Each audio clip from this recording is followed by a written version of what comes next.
Hello guys, welcome back to Maestric research and analysis wing. याद है आप लोगों को वो दिन, आज से 20-25 दिन पहले जब मार्केट 25,700 800 क्रॉस हो रहा था, तब से मैं कह रहा था कि अभी जो प्रॉफिट बुकिंग है वो बहुत ज़्यादा पास में आ चुकी है।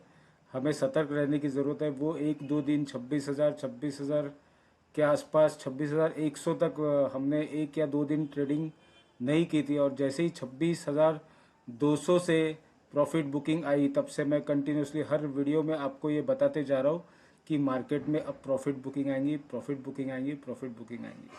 तो आपके सामने है, सब कुछ आपके सामने है। लेवल्स भी आपके सामने डिस्कस किए थे। आप पिछले वीडियो में जाके मैंने क्या बोला है आप क्रॉस चेक कर सकते हो। सबसे पहले मैं आपको ये बताना चाहता हूँ कि सेलिंग क्यों आ रही है, उसका मेन रीज़न क्या है, ये कंटिन्यूसली प्रॉफिट बुकिंग क्यों है, और अभी भी मार्केट वीक क्यों है, और कल भी मार्केट या परसों आने वाले 2-3 दिन मार्केट क्यों वीक रह सकता है, उसका प्रॉपर रीज़न मैं आपको बताता हूँ। सबसे पहले आपके सामने एफआई का डाटा है। आज भी एफआई ने 3,978 crore 3,978.61 crore worth of stock की सेलिंग की है, प्रॉफिट बुकिंग की है। टोटल उन्होंने ये 20-22 दिन में 86, 22 से 24 दिन में 86,000 करोड़ का माल सेल किया दोस्तों, कैश में। और अगर मैं एफएनओ काउंट करूँ फ्यूचर्स का, और फ्यूचर्स का अगर मैं काउंट करूँ, so it will go around 1.55 lakh, मतलब 1.5 लाख करोड़ के आसपास का माल बेचा हुआ है। ये बहुत ही मैसिव प्रॉफिट बुकिंग है। एक महीना भी पूरा नहीं हुआ है, इतनी ज़्यादा हेवी सेलिंग एफआई ने इससे पहले इतने कम स्टिपुलेटेड टाइम में कभी किया हुआ नहीं है। उसके सामने डीआई कंटिन्यूसली बाय करते हुए दिख रहा है। फिर ऐसा क्या हो रहा है कि मार्केट में प्रॉफिट बुकिंग आ रही है। अगर 4,000 करोड़ का माल सेल हुआ है तो 6,000 करोड़ का माल बाय भी हुआ है। तो इसका रीज़न ये है सिंपल दोस्तों, कि जो हमारे रिटेलर्स है वो अभी मार्केट से भाग रहे हैं। They are booking their profits, वो अपना पोर्टफोलियो खाली कर रहे हैं। तो यही रीज़न है कि डीआई चाहे जितना भी दम लगा ले, एफआई जब तक बाय नहीं करेगा और रिटेलर को कॉन्फिडेंस नहीं आएगा, तो ये अकेला मार्केट को नहीं संभाल पाएगा। तो ये चीज़ आपके सामने क्लियर हो गई। अब सेकेंड चीज़ ये है, निफ्टी के लेवल्स।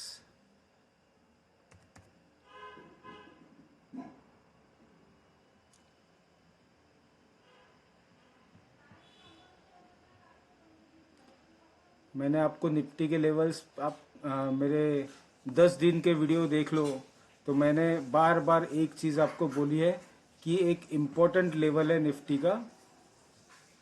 अगर निफ्टी 24,800 ब्रेक करती है तो उसके बाद कोई सपोर्ट नहीं है। मैंने क्लियर कट आपको बोला था, और मैंने ये भी कहा था, आप जाइए वीडियो में जाके देखिए, मैंने ये भी कहा था कि अगर 24,800 और 24,700 निफ्टी अगर ब्रेक करता है, और फ्राइडे का जो लो है 570 का, वो अगर ब्रेक करता है, तो एक ही दिन में ये फॉल हमको 200, 250, 300 पॉइंट का दिखेगा।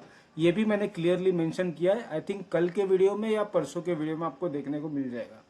तो देखो एग्जैक्टली जो हमारा सपोर्ट है 24,141 का, मार्केट वहां आके रुका और यहाँ पर ग्रीन कैंडल हुई। अब ये ग्रीन कैंडल आई है, इसका मतलब ये नहीं है कि मार्केट बुलिश हो गया। मैं ये बिल्कुल भी नहीं मानता हूँ ये चीज़ को। इतना बड़ा कंटिन्यूसली फॉल आने के बाद अगर थोड़ा शॉर्ट कवरिंग होगा तो ये छोटी मोटी कैंडल तो बनती है।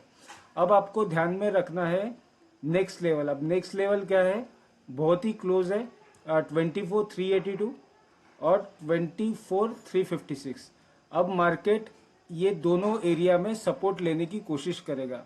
अगर ये सपोर्ट नहीं लेता है मार्केट, तो नेक्स्ट लेवल जो है आपके सामने क्लियर कट आते हुए दिख रहा है 24,242। 24,242 के बाद का जो लेवल है वो थोड़ा ज़्यादा डीप है। अगर मार्केट यहाँ पे रुका नहीं तो मार्केट में और भी मैसिव प्रॉफिट बुकिंग होगी। 23,963, 23,950 का रेट आपको निफ्टी में आते हुए दिख सकता है, बिकॉज अभी भी 3 दिन बाकी है वीक क्लोजिंग के लिए, और ये पूरे 3 दिन मैं मार्केट को वीक ही देख रहा हूँ। मुझे एक स्ट्रॉन्ग बाइंग आते हुए नज़र आ नहीं रही है, क्लियर कट मैं बता रहा हूँ।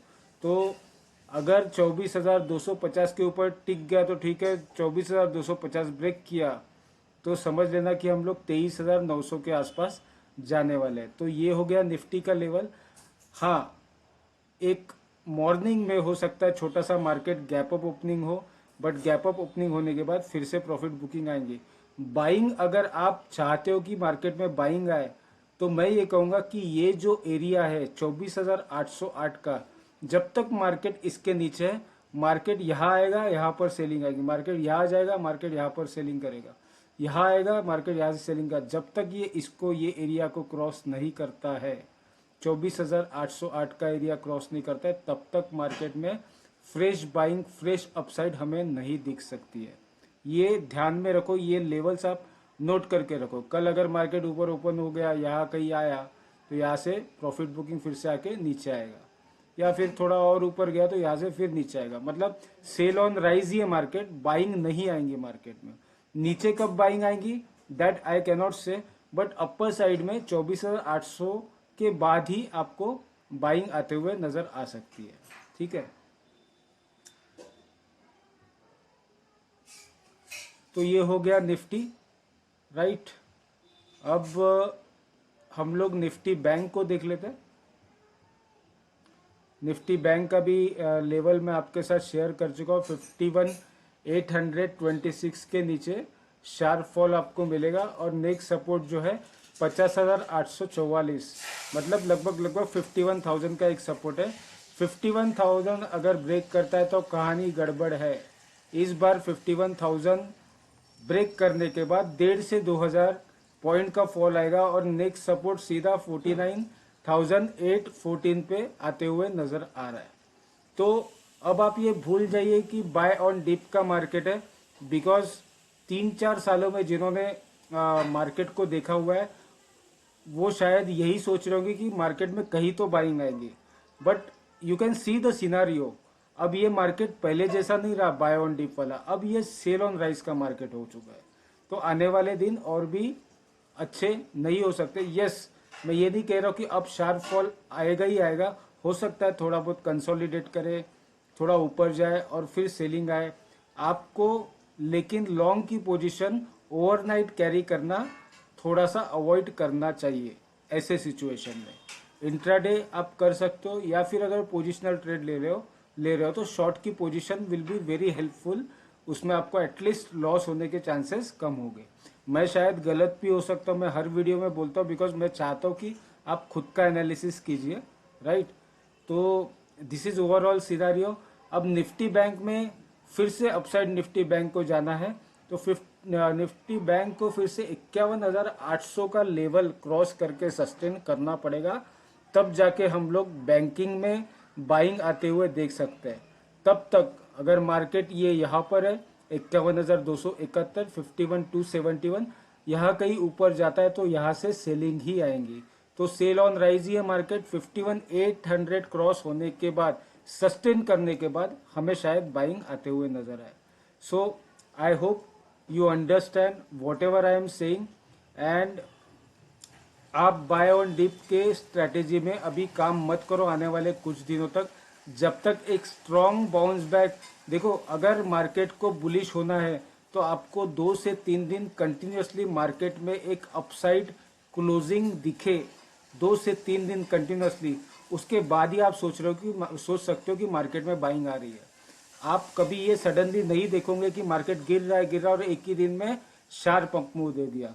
मार्केट को जब एक ट्रेंड में होता है उसके बाद मार्केट को कंसोलिडेट करना पड़ता है एक पर्टिकुलर रेंज में, और उसके बाद वहां पर बाइंग आती है। तो अभी ऐसा कोई सीन मुझे नजर नहीं आ रहा है मार्केट में, कोई भी बाइंग मुझे किसी भी एंगल में बाइंग आते हुए लॉजिकली, टेक्निकली या और किसी रीजन की वजह से आपको देखने को नहीं मिल रही है। मुझे तो एटलीस्ट देखने को नहीं मिल रही है। सो बी कॉशियस और शॉर्ट साइड में रहिए फिलहाल। बाउंस बैक अगर मार्केट में मिला भी तो उसको इग्नोर करना चाहिए, और शॉर्ट के पोजीशन पे अभी भी फोकस रखना चाहिए।